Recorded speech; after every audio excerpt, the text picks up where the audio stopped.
Salut à tous, c'est Réré. Écoutez, nous voilà pour une nouvelle vidéo. Oui, on profite, il fait assez beau, donc on peut s'entraîner un petit peu dehors dans le jardin. Pour d'autres, ça va être à côté de chez eux, mais peu importe, au moins on fait le job, on continue à s'entraîner après plus d'un mois. Oui, ça devient aussi un petit peu dur et compliqué, mais bon, il faut persévérer, il faut continuer, et puis attendre que les choses bougent un petit peu, même si ça prendra pas mal de temps. Aujourd'hui, ce que je vais vous proposer, ça va être très simple, ça va être une vidéo sur une liaison pied-point, d'accord. Donc une liaison pied-point 100% Wing d'accord. Et le but, ce sera d'essayer de vous coordonner. Donc faites attention, dans cette vidéo-là, je vous montre les choses de manière assez lente. C'est-à-dire qu'il n'y a pas de show-off. Je ne suis pas en train de vous montrer comment il faut faire la technique à 400 km/h. On est vraiment sur quelque chose de très pédagogique. Et par contre, sur une prochaine vidéo, donc la suivante, je vous montrerai la partie un petit peu plus show-off pour que vous puissiez à partir de là créer un flow, créer un shadow qui puisse vous permettre de trouver vos propres réponses. Donc ça va vraiment être important de regarder cette vidéo-là comme un outil stricto pédagogique. C'est pas la vraie vitesse, c'est pas la vraie force, c'est pas le vrai timing. On est vraiment sur quelque chose qui est vraiment de l'ordre de l'apprentissage. Donc c'est pour ça que j'y suis allé très très lentement. Donc apprenez à maîtriser ces gestes et après vous verrez que tout ce qu'on a vu là pourra être fait bien sûr de manière simultanée ou quasi simultanée. Mais là vous allez voir qu'à chaque fois vous allez voir 3 étapes. Il y aura toujours 3 étapes qu'il faudra respecter. Et au début, vous allez donc faire du 1, du 2 et du 3. Le but après, ce sera de faire du 1, 2, 3 ou du 1, 2, 3 ou du 3 d'un coup. D'accord. Après, ce sera selon ce que vous pouvez faire et avec qui vous le faites, bien entendu. Donc voilà ce que je peux vous dire pour maintenant. Je vous remercie aussi d'être un petit peu plus nombreux à suivre la chaîne, ça fait vraiment plaisir, et continuer de liker, de partager avec d'autres pratiquants de Wing Chun pour qu'ils puissent aussi tester ces variantes tout simplement. Voilà, je vous remercie, je vous dis à très bientôt. Ciao. On va commencer donc directement avec les 10 à 15 répétitions Pak Sao plus coup de poing plus coup de pied piqué. Quand on va faire donc ces techniques, on essaie réellement de faire 3 temps, vraiment de manière tranquille pour se familiariser.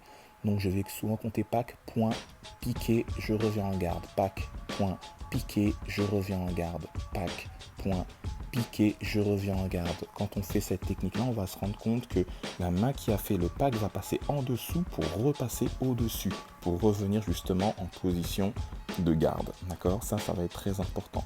Quand je fais un coup de pied piqué, et là aussi on va le faire de l'autre côté, c'est la pointe que je vais diriger vers mon adversaire. D'accord? Quand je fais mes 3 temps, le but c'est de ne pas avoir de tension particulière dans les muscles. Ce sera juste en effet de partir vers l'avant, de mettre une pression vers l'avant. Le pack met une légère pression vers l'avant, le coup de poing vient vraiment chercher devant et le piqué vient faire exactement la même chose. Essayez vraiment d'avoir le rythme du 1, du 2 et du 3. D'accord? À chaque fois que je vais faire ces techniques, il y a une intention au bout. D'accord? La chose à éviter qu'on ne va pas faire, c'est de séquencer le mouvement, c'est-à-dire de faire le coup de poing et là de lever la jambe, de piquer, de ramener la jambe et de déposer. Si on fait ça, on met beaucoup trop de temps.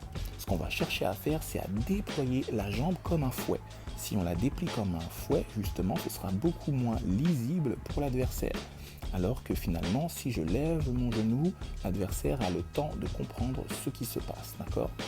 Pareil, là on va s'imaginer dans une distance vraiment de trapping, d'où la position un petit peu ramassée que je vais avoir, parce que justement on va faire la même chose un peu en mode Muay Thai, c'est-à-dire qu'on va faire donc un Pak Sao, un coup de poing, et d'ailleurs on va contrôler l'avant-bras, le bras ou le cou, voire même l'épaule de notre adversaire pour donner un coup de genou.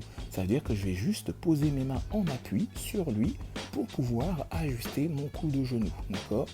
On commence donc de la même manière, pack, coup de poing, je contrôle et je frappe. D'accord ? La deuxième chose qu'on va faire, c'est la variante Wing Chun, où on passe sur un pack, un coup de poing, je viens attraper, saisir derrière la nuque, je tire vers moi et je donne le coup de genou. Donc là, on est vraiment sur quelque chose qu'on retrouve énormément en Wing Chun et qu'on retrouve aussi sur la forme du mannequin de bois. Donc ça aussi, ça va être intéressant pour vous de le voir. Quand on change de côté, ça ne change pas. La main qui a donné le coup de poing va rester en pression vers l'avant. Elle ne va pas revenir. J'ai donné mon coup de poing, j'ai touché, mais la main va continuer d'avancer pour agripper la nuque, pour garder la personne avec nous. On ne va pas oublier ou sous-estimer le fait que l'on va se retrouver avec justement le pack et le coup de poing en position de trapping. Donc le but, c'est de garder l'adversaire avec nous, car normalement c'est à ce niveau-là, en distance de trapping, que le Wing Chunner sera plus fort que ses adversaires. Si on repart sur du pied-point, ça peut redevenir compliqué ou être très compliqué. Pareillement ici, vous allez voir, donc en étant de côté, on imagine toujours la distance de trapping et regardez bien le pack qui va être posé ici, le coup de poing qui vient jaillir, je viens avec ma main saisir la nuque, d'accord? Donc je viens agripper, je tire et avec le genou, je pousse. La hanche passe devant. Je ne garde pas la hanche et les fesses derrière. La hanche et les fesses vont passer devant pour vraiment transpercer mon adversaire. On peut le voir, vraiment, le genou vient faire une diagonale montante, d'accord? S'il fait une diagonale montante, c'est que je vais viser le haut du corps, d'accord? Et je fais vraiment tout pour bien m'appuyer sur l'adversaire pour le ramener à moi. Je vais utiliser justement ma force et sa force pour créer un impact qui soit suffisant pour justement le mettre hors d'état de nuire. Donc ça va être très important. Et on reste toujours sur le mouvement du 1, du 2 et du 3, d'accord? Pareil quand on va faire de l'autre côté, là on peut voir avec la main qui va venir s'ouvrir et ramener. J'essaie de ramener sa tête soit au niveau de mon plexus, soit au niveau de mon bas-ventre, soit j'essaie de l'amener directement à mon genou. Ça va dépendre de la taille de votre adversaire, d'accord? Mais le but, ce sera toujours de faire passer la hanche du coup de genou devant. Si elle passe devant, normalement, vous serez bien droit et normalement, même au niveau du ventre, vous serez gainé au niveau des abdos. Là aussi, le petit conseil, la petite variante aussi que je pourrais vous donner, c'est que quand on va faire la technique, je peux aussi donc faire mon pack, mon coup de poing et mon coup de genou donc qui va monter. Et ensuite, je peux faire le pack, le coup de poing et un coup de genou qui reste en bas. D'accord? Donc concrètement, j'aurai deux niveaux. Le coup de genou qui va frapper au niveau des jambes et j'aurai aussi donc le coup de genou qui va donc frapper au niveau du corps. Donc là aussi, vous pourriez varier les deux, même si là, je ne vais pas réellement le faire tout de suite dans cette vidéo. Quand donc je frappe au niveau du corps, je vais viser tout ce qui est plexus, abdos, côte, d'accord, ou bas-ventre. Et quand je vais faire le coup de genou qui reste en bas, ça peut être les parties génitales, ça peut être l'intérieur ou l'extérieur de la cuisse, ou même la cuisse de face. Sur le dernier exercice, ça va être justement de faire un paksao, un coup de poing et un side kick. Le side kick, en gros, c'est le coup de pied de côté où l'on va frapper avec la tranche. Vous pouvez voir que là, ça va demander un déplacement spécifique puisque je vais devoir me désaxer et frapper en diagonale pour pouvoir attaquer une des deux jambes. Attaquer en fait un angle où la jambe sera plus faible et beaucoup plus fragile. Donc pour moi, ça va être très intéressant de travailler sur ce décalage-là. Donc je vais faire un tout petit demi-pas sur l'extérieur en diagonale pour pouvoir trouver cet angle-là. Quand vous allez réaliser ce side kick, vous allez voir qu'en fait les deux jambes à un moment vont se regrouper et derrière je vais dégrouper et essayer de faire une diagonale descendante dans un premier temps, car le side kick en fait sera fait pour viser une zone type genou, donc genou intérieur ou extérieur, ou sinon le poplité du genou, donc en gros derrière le genou, ça va dépendre. Après on peut aussi faire le side kick au niveau du bassin, au niveau des côtes, ça va dépendre entre guillemets après de notre souplesse et puis de l'espace que l'on a. Mais n'oubliez pas, là on est en train de rentrer sur l'adversaire, vu qu'on est en train de rentrer sur lui, la distance s'est réduite. Vu que la distance s'est réduite, je me désaxe pour pouvoir créer de l'espace et pouvoir faire un side kick à un niveau qui va être très bas. C'est ce que faisait souvent Bruce Lee pour justement lier les attaques du haut avec les attaques du bas. Donc c'est quelque chose qu'il faudra essayer de garder dans sa panoplie. N'oubliez pas que la vitesse du side kick n'est pas réelle à ce moment-là, on est vraiment tranquille là-dessus. Pareillement, pour terminer dessus, on va revoir au niveau du Paxao coup de poing, et là avec un coup de pied d'arrêt qu'on pourrait appeler stomp kick, où on va frapper avec l'intérieur avec le plat du pied. Quand je dis qu'on va frapper avec le plat du pied, on a plusieurs solutions. Soit je viens frapper avec l'arête de la chaussure, ou la deuxième chose que je peux faire, c'est frapper entre guillemets avec le talon en fait, donc le plat du pied mais plutôt au niveau du talon.